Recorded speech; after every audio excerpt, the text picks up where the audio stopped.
Kita berdoa. Bapa di surga, ada banyak yang kami tidak mengerti dalam hidup kami.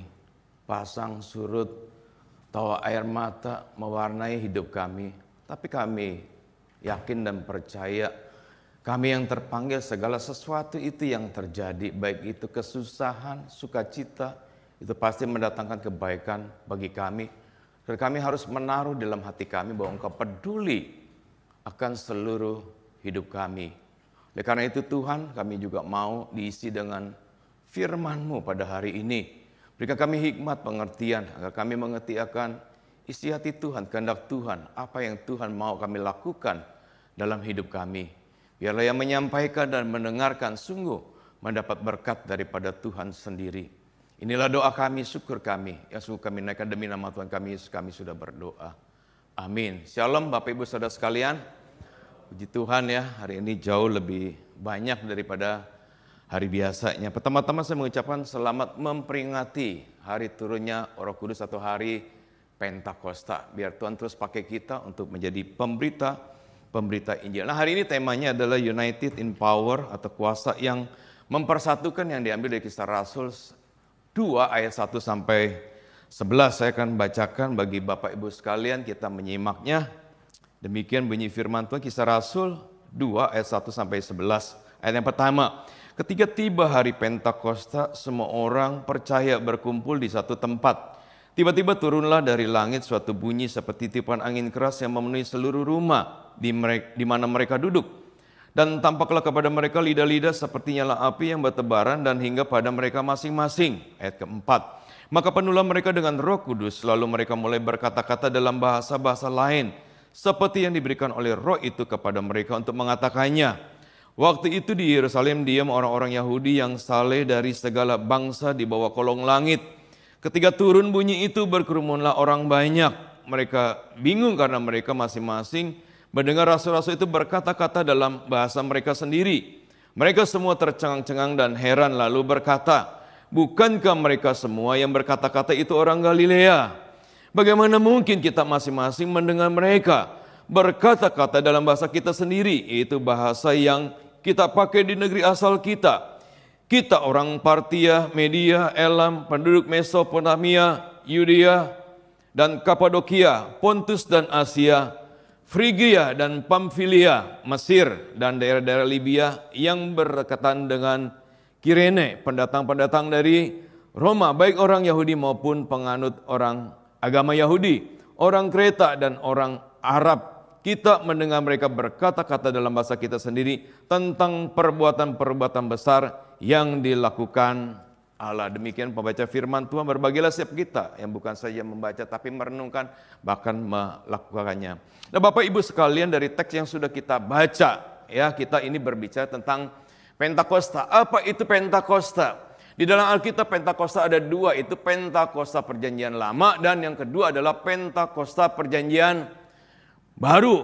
Pentakosta Perjanjian Lama terdapat di dalam nas kita di dalam ayat yang pertama. Nah, ada beberapa hal yang perlu kita ketahui tentang Pentakosta Perjanjian Lama. Yang pertama, Pentakosta Perjanjian Lama itu hari ke-50 setelah Paskah. Ini Paskah Perjanjian Lama, yaitu Passover. Ya, hari bebasnya bangsa Israel dari perbudakan dari tanah Mesir. Yang kedua, Pentakosta Perjanjian Lama, ya, ada dua hal yang kita peringati di dalamnya. Yang pertama, yaitu memperingati apa? Pemberian 10 hukum Tuhan kepada bangsa Israel.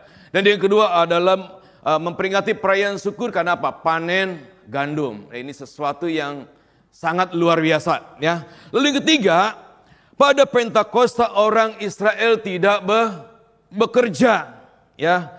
Dan yang kedua adalah Pentakosta Perjanjian Baru. Itu turunnya Roh Kudus yang terjadi pada hari yang ke-50 setelah apa? Setelah Paskah atau Easter, yaitu setelah Yesus dibangkitkan. Pentakosta Perjanjian Lama ini menjadi Pentakosta Perjanjian Baru, dan ini terjadi oleh karena di dalam yang terjadi di dalam Kisah Rasul pasal 2 ayat 1 sampai 11. Nah, apa yang terjadi di dalam Kisah Rasul pasal 2 ayat 1 sampai 11 atau bahkan sampai ayat yang ke-13 ini? Yang pertama, itu murid-murid dipenuhi oleh Roh Kudus. Tema kita hari ini united in power, atau kuasa yang mempersatukan. Dan ini bisa terjadi oleh karena apa? Karena murid-murid dipenuhi oleh Roh Kudus. Pada waktu itu murid-murid sedang berada dalam satu tempat yang kita tidak tahu tempatnya itu di mana, tapi ada dua kemungkinan. Bahwa yang pertama, murid-murid mungkin berada dalam satu tempat di ruang atas yang terdapat di dalam Kisah Rasul pasal 1 ayat yang keempat. Yang kedua, bisa juga murid-murid berada di dalam satu tempat di bait Allah yang dicatat dalam Lukas pasal 24 ayat 53. Pada saat itu tiba-tiba turunlah dari langit suatu bunyi seperti tiupan angin keras. Nah, Bapak Ibu Saudara sekalian, ya, Roh Kudus sering kali disebut sebagai angin, ya, karena kata pneuma atau ruah itu artinya adalah roh, angin dan napas, sehingga dikatakan Roh Kudus sebagai apa? Sebagai angin. Kemudian tampaklah lidah-lidah seperti nyala api yang bertebaran hingga pada mereka masing-masing. Nah, ini juga Roh Kudus seringkali disebut sebagai apa? Sebagai api. Api berfungsi untuk memurnikan, ya, atau membersihkan sesuatu. Misalnya contohnya emas, ya, dimurnikan terus dibakar dan lain sebagainya. Roh Kudus juga berperan untuk apa? Memurnikan, menyucikan, menguduskan kita. Lalu apa akhirnya? Roh Kudus itu turun dan memenuhi mereka. Artinya bukan saja memenuhi rasul-rasul yang ada pada waktu itu di tempat itu, tapi juga apa? Memenuhi orang-orang Kristen yang percaya kepada Yesus yang ada pada saat itu, yang ada dalam ruangan itu. Nah, pemberian Roh Kudus ini adalah penggenapan janji Tuhan di dalam Injil Tuhan, khususnya dalam Injil Yohanes, Injil Matius, dan bahkan kitab Kisah Para Rasul. Roh Kudus inilah yang menjadi dasar yang mempersatukan mereka. Nah, pertanyaan adalah bagaimana dengan kita? Ya, apakah Roh Kudus sudah tinggal di dalam hati kita? Ya, kalau belum tinggal berarti kita belum percaya kepada Tuhan. Kalau sudah tinggal berarti kita sudah percaya kepada Tuhan. Pertanyaannya adalah apakah kita senantiasa dipenuhi oleh Allah Roh Kudus dalam hati kita? Oh, saya sudah dipenuhi oleh Allah Roh Kudus. Pertanyaan yang lebih dalam lagi, bagaimana relasi kita dengan Kristus? Relasi saya baik-baik saja. Pertanyaan yang lebih dalam, bagaimana dengan disiplin rohani kita? Nah, ini kita perlu jawab, ya, dalam hati kita, ya. Bagaimana dengan disiplin rohani kita? Bapak Ibu Saudara, kalau kita ingin senantiasa dipenuhi oleh Allah Roh Kudus, mau nggak mau kita harus senantiasa melakukan disiplin rohani dalam hidup kita. Ya, kita harus berdoa senantiasa kepada Tuhan kita. Kita harus memakai hak istimewa yang diberikan kepada kita, berkomunikasi dengan Tuhan secara dua arah. Bukan saja berdoa, kita harus membaca firman-Nya setiap hari agar kita tahu kehendak Tuhan, isi hati Tuhan, apa yang mau Tuhan kita lakukan dalam hidup kita melalui firman-Nya. Kita harus bersaat teduh hari demi hari. Kita harus bersekutu dengan Tuhan secara pribadi melalui firman dan doa yang dikhususkan secara teratur setiap hari. Nah, ini harus kita lakukan. Maka kalau kita lakukan dengan sungguh-sungguh, maka kita akan senantiasa dipenuhi oleh Allah Roh Kudus. Bahkan kita juga harus datang beribadah secara dengan sikap yang hormat kepada Tuhan. Ini semua harus kita lakukan. Ya, disiplin rohani sesuatu yang tidak gampang. Belakang ini saya juga banyak besuk, ya, langsung tatap muka gitu, ya. Ya, ada yang mengaku gitu, ya, saya kasih jempol buat kejujurannya gitu, ya. Nggak datang ke gereja, tapi juga online juga kadang-kadang nggak diikutin. Kalau diikutin juga kayaknya gimana, seperti contoh Yudin tadi mengatakan, ya, entar terganggu inilah, terganggu itulah, ya. Kadang-kadang kita juga jadi atasan, kita tahu kita orang Kristen tapi nggak memberikan hak kepada pegawai kita untuk bisa datang ke gereja Tuhan. Dia juga tahu, ya, bahwa yang kerja kepada dia ini dia mesti ibadah, dia juga harus ibadah. Mungkin dia ibadah tapi nggak memberikan kesempatan kepada pegawainya untuk beribadah, ya. Atau kita sebagai orang tua udah nggak punya kemampuan, udah tidak ada berpenghasilan, ya. Mungkin kita menjadi prioritas yang kedua bagi anak-anak kita supaya bisa datang beribadah kepada Tuhan untuk lakukan disiplin rohani yang lainnya. Gak gampang, ya. Saya pelayanan di Singkawang 1 tahun, bawa mama saya yang stroke, jalannya nggak sempurna, diseret-seret, sebelah kanan dia lumpuh, ya sebelah kiri juga nggak sempurna, maka diseret-seret. 1 tahun saya bawa emak saya, ya pas gereja di depan, pastori di belakang gitu ya. Jadi apa? Kami tinggalnya lantai 2, tiap hari gendong dia, tiap minggu gendong ke bawah. Nanti begitu naik bawa ke atas. Jadi waktu turun baju udah basah semua sampai tempat ibadah. Begitu pulang bawa dia lagi, kan ruangannya AC jadi kering kan. Begitu bawa dia lagi ke atas, baju basah lagi. Nah ini yang dilakukan. Ya kita bukan saja kita harus perhatikan disiplin rohani kita, kita juga harus memperhatikan orang-orang yang ada sekitar kita. Makanya ada satu keluarga di tempat ini KU1 kan bawa orang tuanya enggak gampang. Pakai kursi roda, kita tuntun dan lain sebagainya, itu sesuatu yang tidak mudah. Jadi kita harus lakukan disiplin rohani dengan sungguh-sungguh. Kita harus memperhatikan orang-orang sekitar kita agar mereka juga melakukan disiplin rohani dengan sungguh-sungguh. Maka percayalah, kalau kita lakukan dengan hati kita ingin berintimasi dengan Tuhan, maka kita senantiasa akan dipenuhi oleh Allah Roh Kudus. Itu yang pertama. Yang kedua, impact dari dipenuhinya mereka oleh Roh Kudus adalah mereka itu berbahasa roh, berbahasa lidah. Apa itu berbahasa roh atau berbahasa lidah?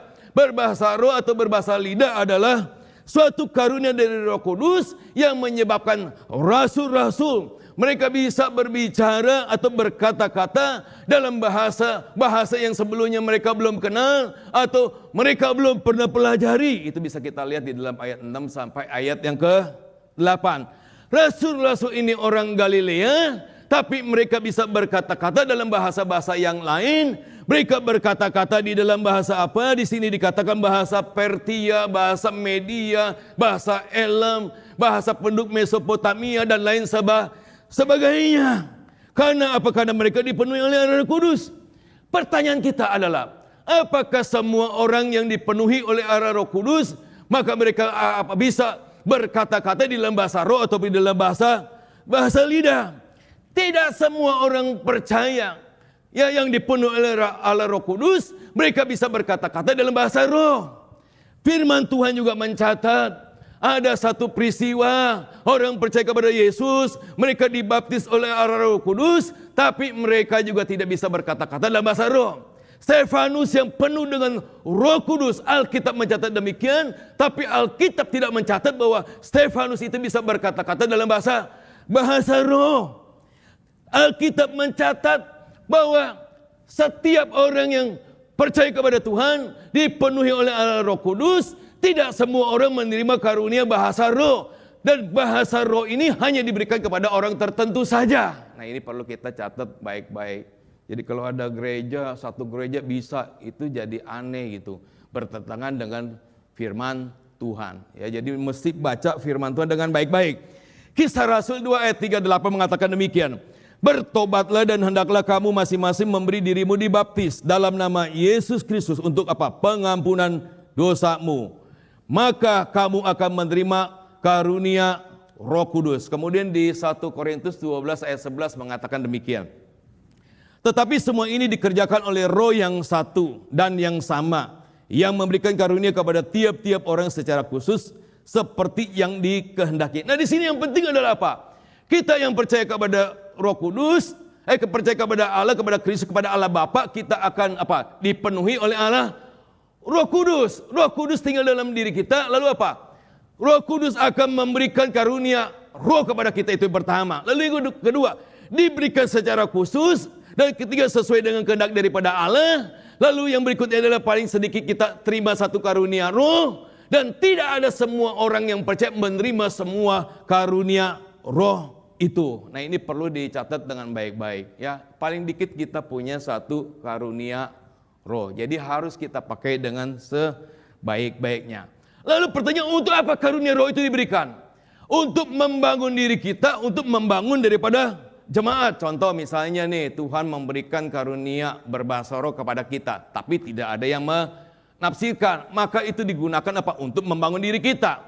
Tapi kalau ada yang menafsirkan, bahasa roh itu, maka itu dapat digunakan untuk membangun daripada jemaat. Maka penting kalau kita diberikan karunia berbahasa roh, kita harus berdoa kepada Tuhan.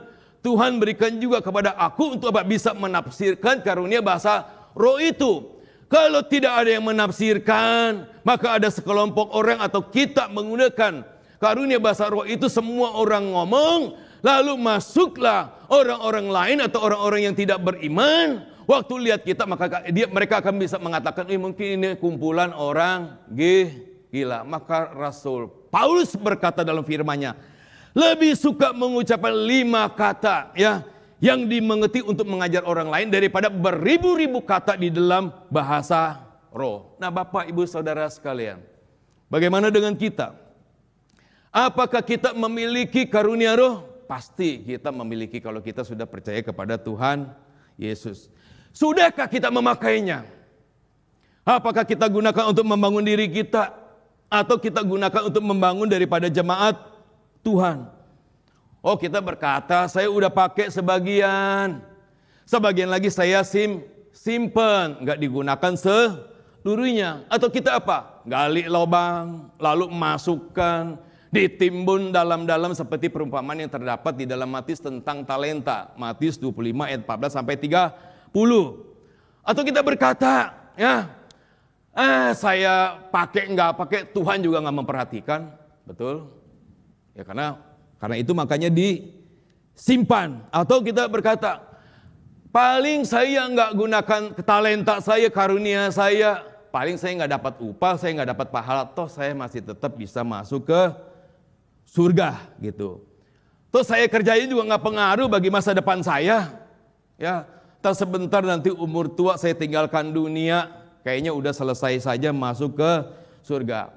Toh saya juga nggak berbuat dosa. Ya, saya nggak pakai, saya nggak berbuat dosa, nggak tipu orang, nggak berkata-kata yang tidak sepantasnya, dan lain sebagainya. Nah, ini satu kekeliruan.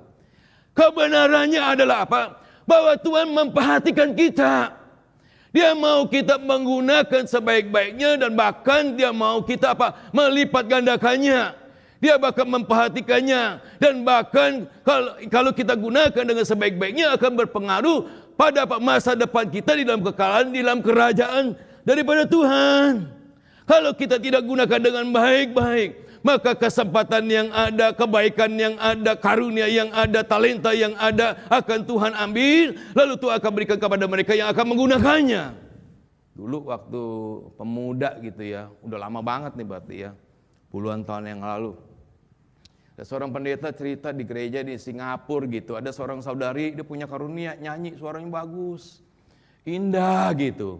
Makanya dia minta kepada jemaatnya, ayo layani Tuhan, ya, jadi LW, jadi singer, masuk di Padus, ya, bukan mau menonjolkan dia, maksudnya karunia udah ada gitu, dipakailah untuk memuji, menyembah kepada, untuk menjanji bagi Tuhan.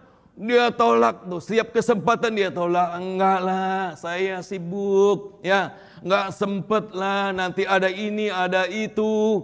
Pokoknya setiap ditanya, ditolak oleh dia gitu. Singkat ceritanya, satu hari dia datang kepada pendetanya, saya mau menyanyi buat Tuhan gitu ya. Pendetanya kaget gitu. Kan biasa kalau kita udah minta, orang ini minta, ya udahlah, kita cari yang lain gitu ya. Cari yang lain, dia datang gitu. Dia mau nyanyi buat Tuhan. Dia nyanyi ya. Kira-kira lagunya begini gitu ya. Ku mau memuji Tuhanku, ku mau memuji Tuhanku, ku mau memuji Tuhanku,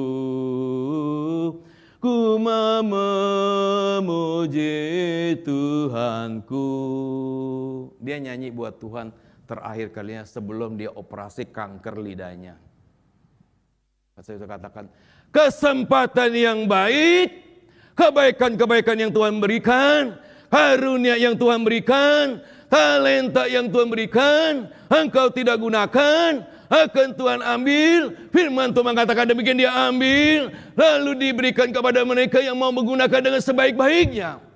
Mari kita gunakan karunia Tuhan yang sudah berikan kepada kita, talenta yang Tuhan berikan kepada kita. Bukan saja kita gunakan, tapi juga Tuhan menuntut kita menggunakannya dengan segenap hati kita dan memberikan yang terbaik.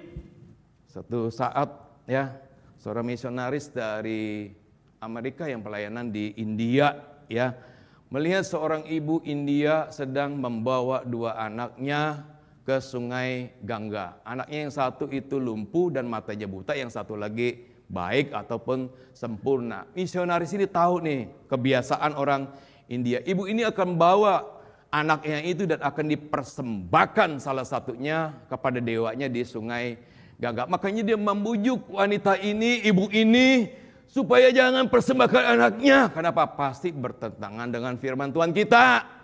Dibujuk, akhirnya singkat ceritanya ibu ini nggak bisa dibujuk, pergilah dia ke sungai Gangga. Dia persembahkan anaknya kepada dewanya di sana. Setelah itu dia kembali. Waktu kembali ketemu dengan misionaris ini. Dari jauh dia lihat, oh ibu ini kembali. Lalu begitu dekat, misionaris ini berkata, ibu, kalau engkau harus mempersembahkan anakmu, kenapa engkau tidak persembahkan yang lumpuh ini, yang buta ini? Lalu ibu itu menjawab, aku tidak tahu ya Allah macam apa yang engkau miliki di Amerika, tetapi di India Allah kami menuntut untuk memberikan yang terbaik bagi dia. Kalau orang-orang di luar sana mungkin kita cap mereka, ini enggak benar, itu enggak benar, tapi dia berikan yang terbaik kepada Allahnya. Bukankah sudah seharusnya kita memberikan yang terbaik dan bahkan dengan apa? Dengan segenap hati daripada kita. Itu yang kedua. Yang ketiga,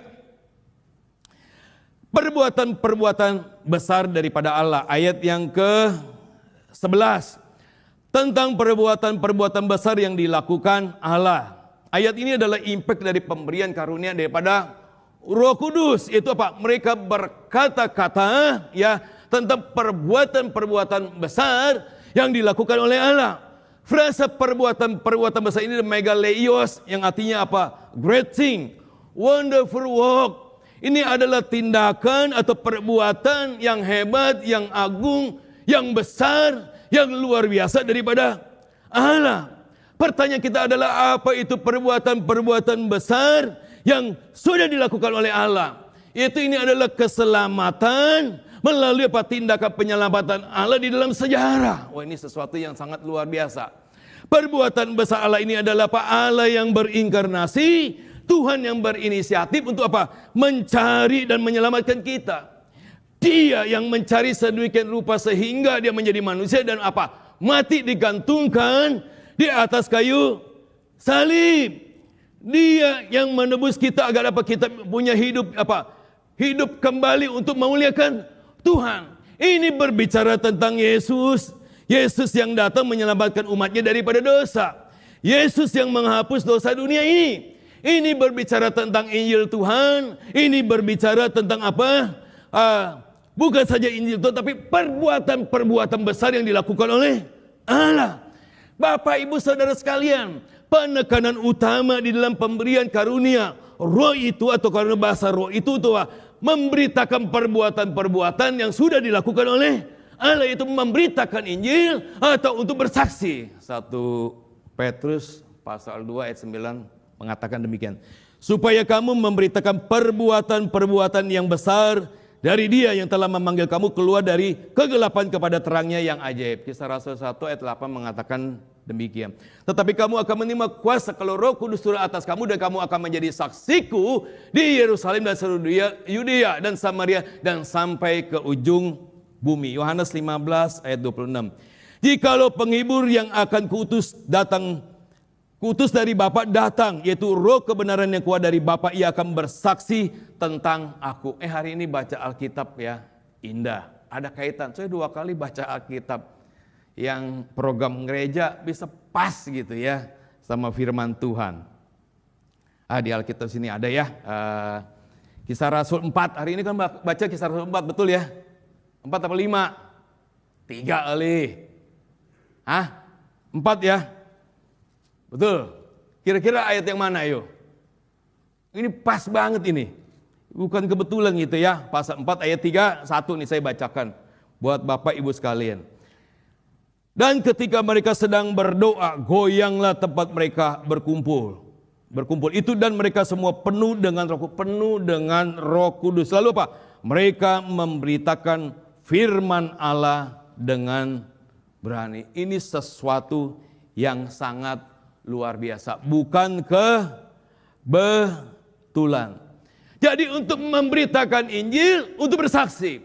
Apa itu bersaksi? Bersaksi itu menceritakan apa yang kita lihat, apa yang kita dengar, apa yang kita alami bersama dengan Tuhan. Memberitakan perbuatan-perbuatan besar daripada Tuhan. Bapak Ibu sekalian, inilah berita yang terbesar. Injil itu berita yang terbesar. Allah mati digantungkan di atas kayu salib, itu berita yang terbesar yang harus kita beritakan, yang harus kita saksikan. Pertanyaannya adalah, apakah berita yang terbesar dalam hidupmu? Apakah diri kita? Oh, pacar saya nih berita terbesar. Ya, pasangan hidup saya berita terbesar. Keluarga saya berita yang terbesar. Pekerjaan saya berita yang terbesar, hobi saya berita yang terbesar. Hobi saya nggak ada yang bisa yang lakukan. Pekerjaan saya kedudukannya begitu tinggi. Pasangan saya, pacar saya betapa cantiknya, betapa gantengnya dia. Makanya kan orang ini dipengaruhi dengan apa yang senantiasa dilakukan. Ya baca koran politik, dipengaruhi oleh politik, nonton sinetron, dipengaruhi oleh sinetron. Itu jadi berita terbesar dalam hidupnya, maka dia akan menceritakan itu ya kepada orang lain. Diri kita penting, pacar kita, pasangan kita, keluarga kita penting, pekerjaan kita penting, hobi kita penting. Tetapi orang-orang yang belum mengenal Tuhan, yang mungkin itu adalah orang tua kita, anak kita, saudara kita, handai tolong kita, orang-orang di luar sana yang belum mengenal kepada Tuhan, itu juga penting, lalu berharga di hadapan Tuhan. Sangat penting dan berharga di hadapan Tuhan. Bapak, Ibu, saudara sekalian, kita tidak pernah berjumpa dengan seorang pun yang tidak berharga bagi Tuhan. Berapa berhargakah mereka? Sangat berharga.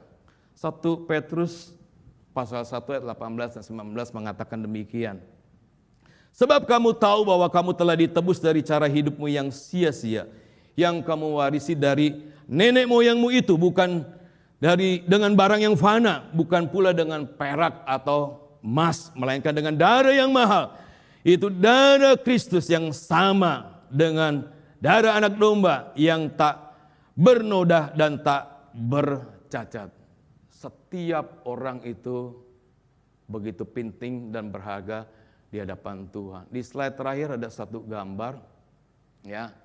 Ini adalah Bapak Peng Sulin di China, ya. Dia mengalami kecelakaan pada tahun sebelum 1995. Kan ini kondisi pada tahun 1995.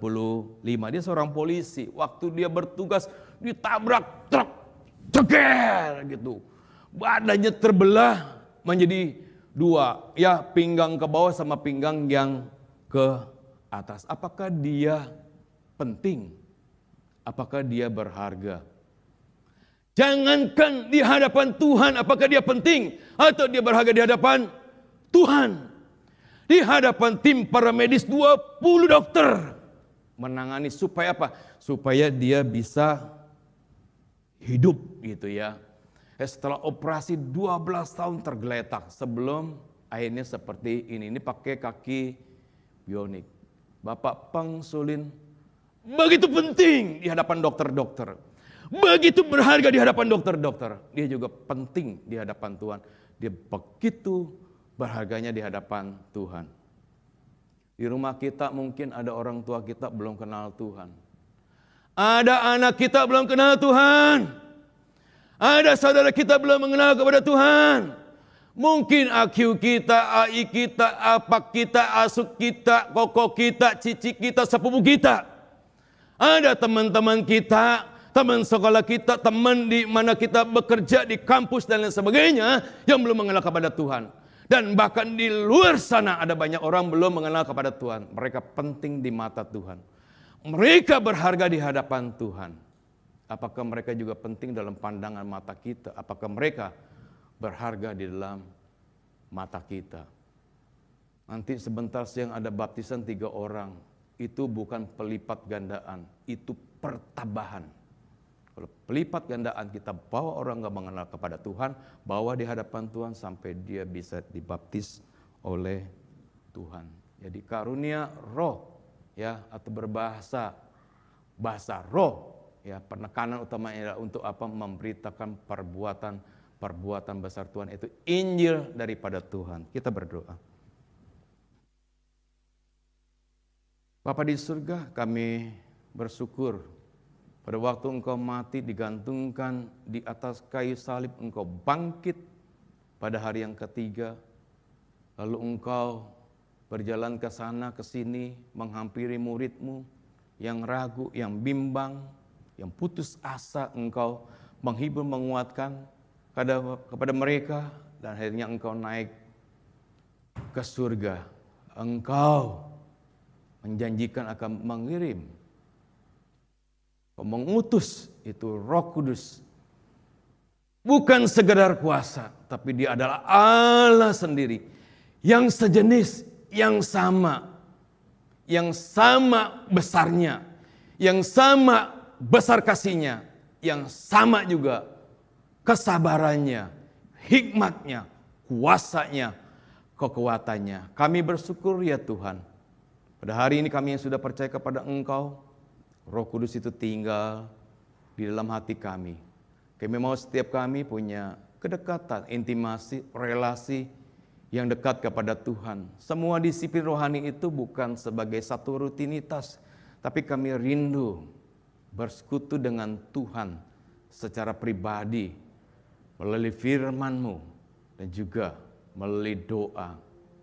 Maka akhirnya kami akan senantiasa dipenuhi oleh Allah Roh Kudus. Pada waktu kami dipenuhi oleh Allah Roh Kudus, kami yakin dan percaya Engkau ingin kami memberitakan perbuatan-perbuatan besar yang sudah dilakukan oleh Tuhan. Berikan kami hikmat, kekuatan, pertolongan, mampukan kami ya Bapa untuk melakukan firman-Mu di dalam hidup kami. Sebentar kami akan masuk di dalam perjamuan kudus. Sekali lagi ya Bapak, kami ingin bersemeja dengan Tuhan. Kami ingin mengenang bagaimana Engkau mengasihi kami dengan mati digantungkan di atas kayu salib. Terpujilah Engkau Tuhan. Di dalam nama Tuhan kami sudah berdoa. Amin.